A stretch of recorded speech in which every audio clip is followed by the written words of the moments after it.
अस्सलामु अलैकुम मोहतरम अजीज दोस्तों, आज हम हज़रत सालेह अलैहिस्सलाम और उनकी कौम के बारे में जानेंगे। हज़रत सालेह अलैहिस्सलाम अल्लाह के एक अजीम पैगंबर थे। अल्लाह ताला ने आपको समूद कौम के लोगों के लिए नबी बनाकर भेजा था। समूद कौम आद की नस्ल से थी। समूद एक ऐसी कौम थी जो बड़ी दौलतमंद थी और जायदाद वाली थी। उस कौम के लोगों के पास जानवर पैसा बहुत था। उस कौम के लोगों के पास ऊंट और बकरियां बहुत ज्यादा थी। जब आद कौम को अल्लाह ताला के हुक्म से खत्म कर दी गई, उसके बाद उसी कौम की नस्ल से अल्लाह ताला ने एक नई कौम को पैदा किया जिसका नाम था समूद कौम। उस कौम ने नई नई इमारतें बनाई। उन लोगों के पास माल और दौलत की भी ज्यादती हो गई और यही ज्यादती उनकी गुमराही की वजह बनी। उनमें घमंड पैदा हो गया और वो लोग राह से बेराह हो गए। एक अल्लाह की इबादत के बजाय बुतों की इबादत करने लगे और जुल्म व बिगाड़ के कामों को अपनी जिंदगी का मकसद बना लिया। अल्लाह ताला ने इस कौम को सुधारने, समझाने और उन लोगों की बेहतरी करने के लिए हज़रत सालेह अलैहिस्सलाम को पैगंबर बनाकर दुनिया में भेजा। हज़रत सालेह अलैहिस्सलाम उन्हें समझाते, सीधा सच्चा रास्ता बताते, लेकिन उनके दिलों पर जैसे मुहर लगी थी वे सुनी अनसुनी कर देते, उन्हें बुरा भला भी कहते। क्योंकि हज़रत सालेह अलैहिस्सलाम उसी कौम के थे, इसलिए वो लोग उनका कुछ नुकसान भी नहीं कर सकते थे। हज़रत सालेह अलैहिस्सलाम और ऊंटनी का वाकया। आखिर उस पत्थर दिल कौम ने हज़रत सालेह अलैहिस्सलाम के सामने एक शर्त रखी। उस कौम के लोगों ने कहा, अगर आप कोई मोजज़ा दिखाओ तो हम मान लेंगे कि आप अल्लाह के नबी हो और आपका पैगाम सच्चा है। कौम के लोगों ने कहा, मोजज़ा हमारे मुताबिक दिखाना होगा। उसके बाद उन लोगों ने कहा कि अगर इस पहाड़ में से एक लंबी चौड़ी ऊंटनी 10 महीने की गाभिन पैदा हो और उसके बाद उस ऊंटनी से एक उसका बच्चा पैदा हो जो तंदुरुस्त और लंबा हो, तब हम इस मोजज़े को देखकर आप पर ईमान जरूर लाएंगे और तब हर मामले में हज़रत सालेह अलैहिस्सलाम की फरमाबरदारी करेंगे।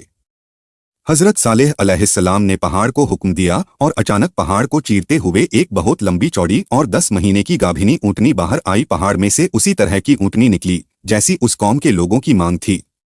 हज़रत सालेह अलैहिस्सलाम का ये मोजज़ा देखते ही समूद कौम के लोग हैरान रह गए। फिर उस ऊंटनी से एक बच्चा भी उसी कद और डीडोल का पैदा हुआ। यह हज़रत सालेह अलैहिस्सलाम का बहुत बड़ा मोजिज़ा था जो अल्लाह की कुदरत से जाहिर हुआ था। इब्ने उमर इस मोजिज़े को देखकर मुसलमान हो गया। दूसरे सरदारों का दिल भी ईमान की तरफ मुतवज्जह हुआ, लेकिन जो पुराने और घाघ थे उन्होंने कहा, यह सालेह तो बड़ा जादूगर है। यह नबुव्वत का मोजिज़ा नहीं बल्कि जादू का असर है। इस तरह जिनके दिलों में ईमान की किरण फूटने वाली थी वे फिर इन बातों से गुमराही के अंधेरे में चले गए। इस तरह उन्होंने अपना अंजाम तबाही के रास्ते पर डाल दिया। हज़रत सालेह अलैहिस्सलाम अब भी कौम को समझाते, सीधा सच्चा रास्ता दिखाते, मगर उस कौम पर शैतान इस तरह हावी हो चुका था कि वो लोग हज़रत सालेह अलैहिस्सलाम को झूठा कहते और दिन रात खुदा की नाफरमानी करते। हज़रत सालेह अलैहिस्सलाम ने उन लोगों से ऊंटनी के बारे में कहा, देखो, इस ऊंटनी की जिंदगी से तुम्हारी जिंदगी है और इसकी परेशानी से तुम्हारी परेशानी है। आपको बता दूं, उस ऊंटनी का खुराक बहुत ज्यादा था। वो जब पानी पीती तो एक बार में जितनी पानी उसके सामने लाया जाता वो सब पी जाती। अल्लाह ताला ने उस कौम के लोगों के लिए हुक्म दिया कि एक दिन का पानी तुम लोग पियो और एक दिन का पानी वो ऊंटनी पिएगी और उस दिन तुम लोग उस ऊंटनी का दूध पीना। कुरान मजीद में इसी की तरफ इशारा है। इस बात पर सब खुश हुए, मगर कई आदमियों को दुख भी हुआ। जब ऊंटनी अपनी बारी पर पानी पीने के लिए कुएं पर जाती तो पूरा पानी एक एक बार में पी जाती। यह अलग बात है कि वह जितना पानी पीती थी उसी के मुताबिक उतना दूध भी देती थी कि पूरे कौम के बर्तन दूध से भर जाते। ऊंटनी की शक्ल बहुत लंबी थी, भारी भरकम जिस्म, सुरक्षित सब कुछ हज़रत सालेह अलैहिस्सलाम के मोजिज़े की जबरदस्त दलील थी। इमाम नसई ने लिखा है कि उसके जिस्म की लंबाई 100 गज थी, उसके पाँव की ऊंचाई 150 गज थी। जब वो ऊंटनी जंगल में चरने के लिए जाती तो जंगल के दूसरे जानवर उस ऊंटनी को देखकर डर जाया करते और उससे दूर भागते थे, और जब वो ऊंटनी गांव में मौजूद होती थी तो गांव के सभी जानवर जंगल में भागकर पनाह लेते। नतीजा ये हुआ कि जिन गांव के लोगों के पास ज्यादा जानवर थे वो लोग जानवरों की इस भागम भाग से बड़े परेशान हो गए, यहाँ तक कि वो लोग ऊंटनी को मार डालने की बात सोचने लगे।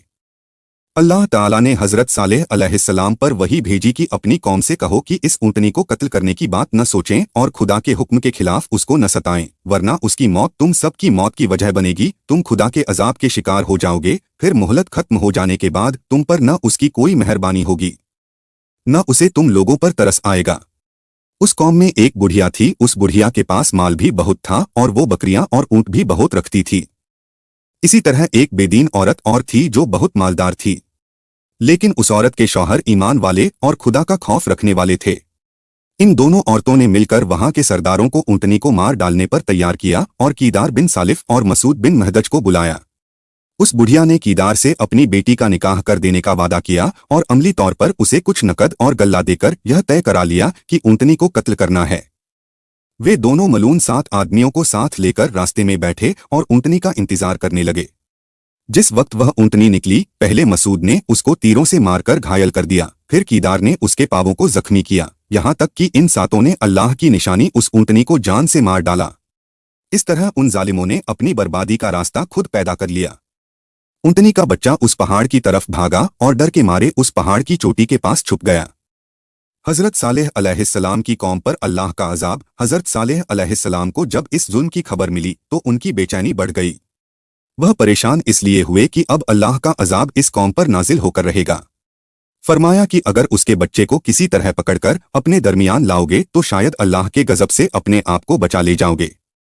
कौम के लोग भी डर गए थे, इसलिए वो लोग उस ऊंटनी के बच्चे को ढूंढने में बड़ी मेहनत की, पर वह बच्चा गायब हुआ तो गायब हुआ। इस तरह पूरी कौम अल्लाह ताला के अजाब के घेरे में आ गई। हजरत सालेह अलैहिस्सलाम ने फरमाया कि 3 दिन के बाद अब तुम सब खत्म हो जाओगे और अजाब आ जाएगा। अजाब की निशानी यह है कि पहले दिन तुम्हारे मुंह पीले, दूसरे दिन लाल और तीसरे दिन काले होंगे, फिर चौथे दिन अल्लाह के अजाब के शिकार बनकर तबाह हो जाओगे। दुश्मनों ने जब यह बात सुनी तो उन्होंने हजरत सालेह अलैहिस्सलाम को मारने का इरादा कर लिया और छिपकर घात में बैठे थे। हजरत सालेह अलैहिस्सलाम को मारने का इरादा करने में पूरी कौम शामिल थी, लेकिन वे अपनी चाल चल रहे थे और अल्लाह जो सबसे बेहतर चाल चलने वाला है वह अपनी चाल चल रहा था, और अल्लाह की चाल के आगे चली ही किसकी है। हजरत सालेह अलैहिस्सलाम के घर वालों को जब मालूम हुआ कि कौम के लोग ऐसा ऐसा कर रहे हैं तो उन्होंने जाकर पूछा कि अगर हजरत सालेह अलैहिस्सलाम के वादे के मुताबिक तुम 3 दिन में फना हो जाओगे तो अल्लाह के दरबार में इस बेअदबी से तो तुम्हें और तकलीफ ही पहुंचेगी, और अगर हजरत सालेह अलैहिस्सलाम की बात गलत होगी तो फिर तुम जो चाहो करना, हम सब उस वक्त समझ लेंगे। कौम वालों की समझ में यह बात आ गई, वे अपने अपने घरों को वापस चले गए।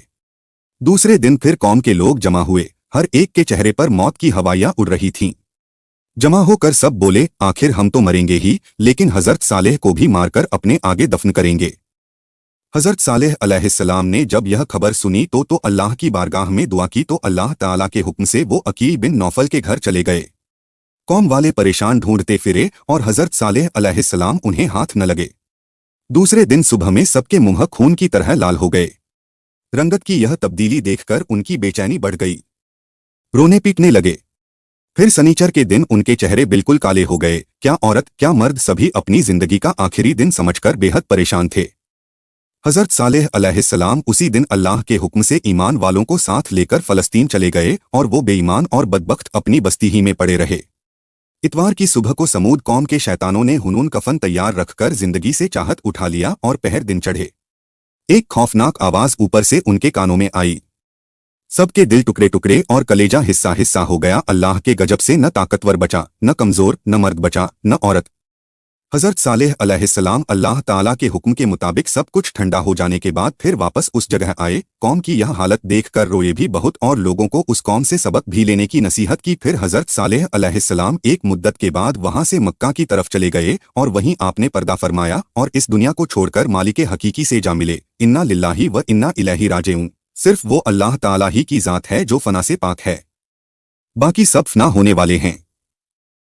किसी उर्दू शायर ने क्या खूब कहा है, यह दुनिया है तहकीके दारे फना, तू हरगिज कभी इसमें मत दिल लगा। न आया कोई जो कि बाकी रहा, न सागर रहा और न साकी रहा।